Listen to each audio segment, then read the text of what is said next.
नमस्कार, एक बार फिर आपका स्वागत है द क्राइम में। मैं हूं रवि चौहान। 30 मई 2025 सुबह के करीब 5 बजे हापुड़ के सिखेड़ा नहर किनारे ग्रामीणों को झाड़ियों में एक लावारिस सूटकेस दिखाई देता है। हवा में तैरती बेचैन भरी खामोशी किसी अनहोनी की तरफ साफ इशारा कर रही थी। खबर मिलते ही पिलखवा पुलिस भी मौके पर पहुंचती है। सूटकेस को खोला जाता है और अंदर का जो नज़ारा सामने आता है वो किसी का भी दिल दहला सकता था। दरअसल उस सूटकेस के अंदर एक युवती की लाश थी।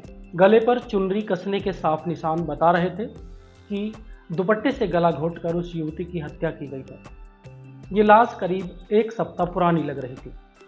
मकसद साफ था, यानी इस युवती के साथ मौत का खेल कई दिन पहले खेला जा चुका था और उसके बाद शायद इस लाश को यहाँ फेंका गया था।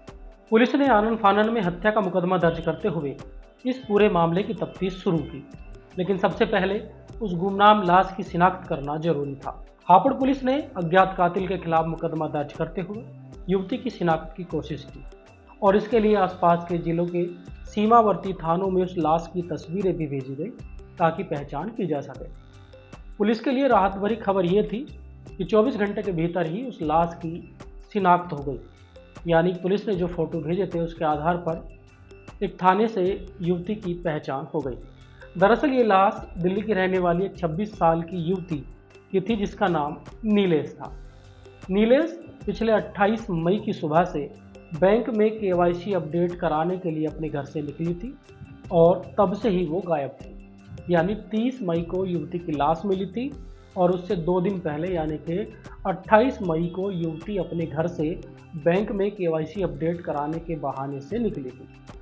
युवती के घर वालों ने लोकल थाने में उसकी गुमशुदगी की भी रिपोर्ट दर्ज करा रखी, लेकिन नीलेश दिल्ली से हापुड़ तक कैसे पहुंची और उसका कत्ल किसने किया, हापुड़ पुलिस के लिए ये एक बड़ा सवाल था।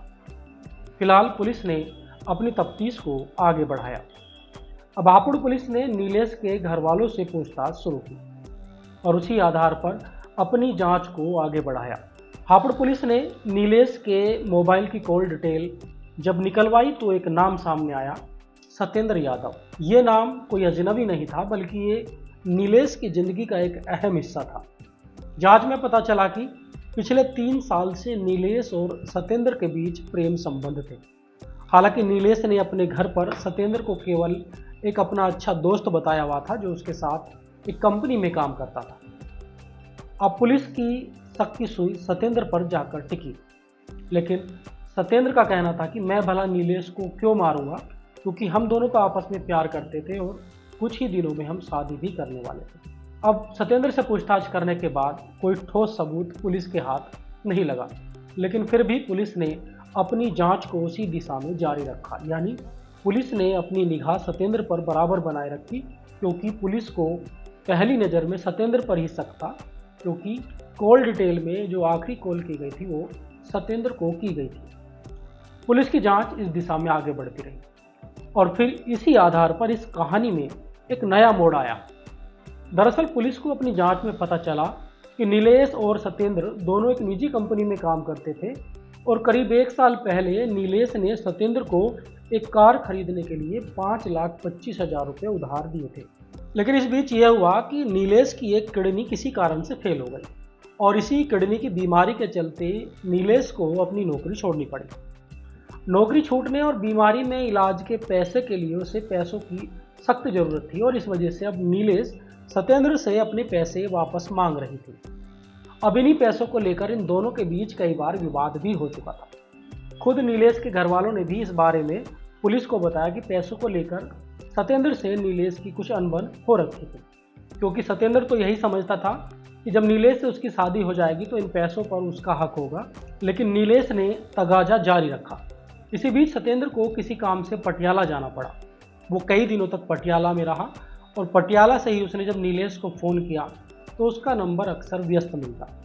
इस वजह से उसके मन में एक शक की चिंगारी भी सुलगने लगी। सत्येंद्र ये सोचने लगा कि नीलेश की ज़िंदगी में कोई और शख्स आ चुका है और शायद यही वजह है कि नीलेश अपने पैसे वापस मांग रही है। बस यही सोचते हुए सत्येंद्र ने नीलेश को रास्ते से हटाने का पूरा प्लान तैयार कर लिया।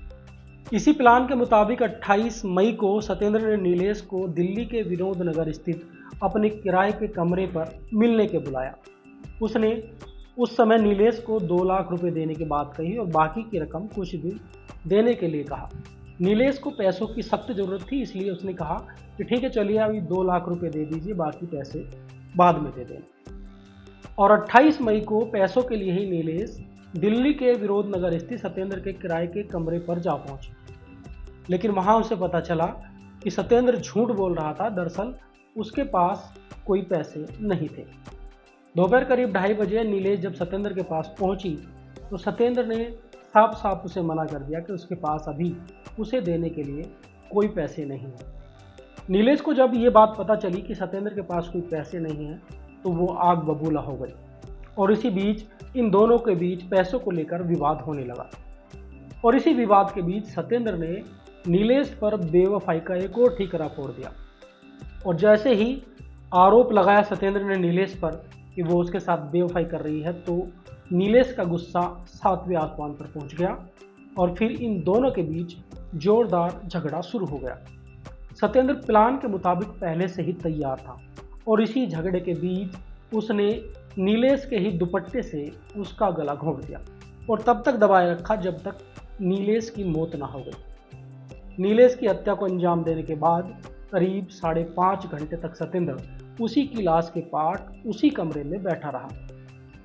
शायद वो लाश को ठिकाने लगाने के लिए रात का इंतजार कर रहा था और इसी वजह से रात करीब 8 बजे उसने उसके शव को एक सूटकेस में भरा और फिर उसी कार में उस सूटकेस को रखा जिस कार को उसने नीलेश के पैसों से खरीदा था। यानी इसी कार को खरीदने के लिए नीलेश ने सत्येंद्र को करीब 5.25 लाख रुपये उधार दिए थे। और फिर इसी लाश में सत्येंद्र ने नीलेश की लाश को रखा और फिर कार को लेकर पहले वो गाजीपुर की ओर गया।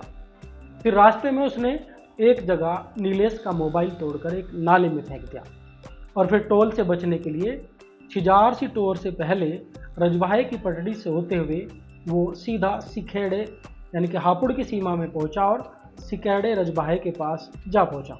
और यहाँ उसने एक जगह सुमशान इलाके में झाड़ियों में नीलेश की लाश वाले सूटकेस को फेंक दिया और फिर यहाँ से वापस दिल्ली आ गया।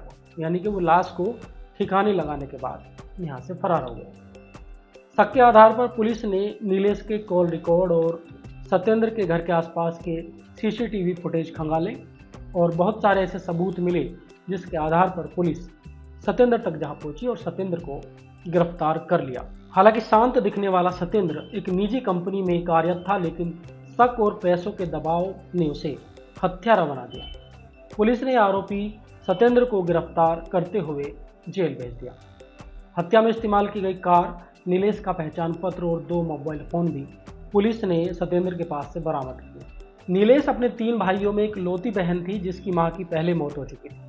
उसके पिता ने सत्येंद्र के खिलाफ कड़ी कार्रवाई की मांग की है। हालांकि सत्येंद्र अपने किए की सजा जेल में भुगत रहा है। इस कहानी में फिलहाल जो भी अपडेट होगा हम आपको जरूर बताएंगे। फिलहाल आज की कहानी में इतना ही। कल फिर मुलाकात करते हैं किसी और नई कहानी के साथ। तब तक अपना और अपनों का ख्याल रखिए। वीडियो देखने के लिए बहुत बहुत धन्यवाद।